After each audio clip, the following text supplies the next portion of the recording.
время в весовой категории до 61 килограмма. Поединок за третье место ведут.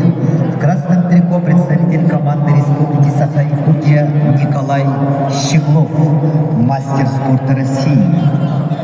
победитель всероссийских соревнований,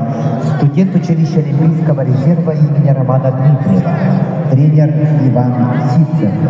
Его соперник в синем трико представитель команды Республики Тыва Арсен Завжук. Кандидат в мастера спорта тренируется в спортивной школе Олимпийского резерва, тренер Каштукса Аяс Дакар. همینجوری همین رضا بیرون وسط توی آباش شده بسن دستشو داشته باش آفایی تو دستت کار کنه حواست باشه بالا نیایی بالا نیایی آباش دستو کار کنه باری کلا خوبه الان کم میکنه به تو دستا رو به جلو بسته دستشو داشته باش عالیه پسر آباش شده بسن تو باید بندازی زیر کتفم هنوزا تو بیا فشارتو کم نکن اختیار بهت میدن ها همین رضا تذکره که بذاریش تحت فشار رضا نگاه نده حالا سرگردنشو بگیر بازش کن بیا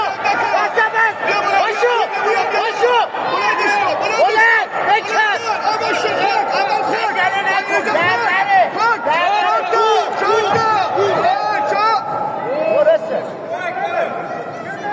عجله نکن رو پاهاش کار کن چهار از بالا رو پاهاش بگه چهار نداشت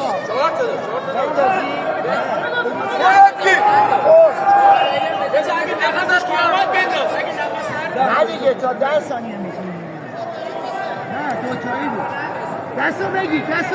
موچو بگی داشته باشه بذار اون اشتباه کنه نمیخواد بری بشارش حالا نره نه یا تو بدنت آباش شده بسن باشه دستاش بیا پایین باشه دستا بیا پایین باشه دستاش بگیر عالیه همینجوری خوبه نگرش دار آباش شده بسن نه دستی پا نیا بیا پایین باشه دستاشو بیا بگیر پایین باش باری کلا بازی کن باش برو دنبال فتیله رو باش وقتو بکش حواست باشه تیموری بیا کامل پایین مچاشو گرو بگیر منو ببین بیا پایین کامل مچاشو گرو بگیر پایین ماشاءالله نه یا تو بدنت دستا جلو پا نشینه بلند شو تو بلند کن رو داشتش برو پشتش دستو تو برو باری کلا اول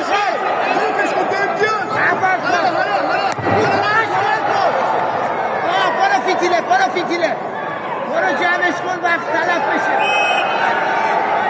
باری کلا باری کلا عالیه گرایی رو بگیر ازش مچشو بگیر دوباره خوبه پایین نگرش دار خوبه 30 ثانیه نگرش دار نگرده دستی پا نگرش دار عالیه همشونو میخوبه هول 18 ثانیه نگرش دار نرو بالا پایین باش پیشش بنداز دستو پیش بنداز نگرش دار عالی پسر В категории до 61 килограмма обладателем бронзовой медали становится Николай Щеглов, Республика Саха-Якутия.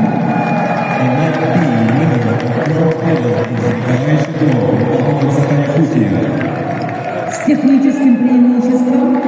победил Амириза Теймуриза, Исламская республика Иран. Net A winner of bronze medal is Amiriza Teimurizad, Islamic Republic of Iran. На центральном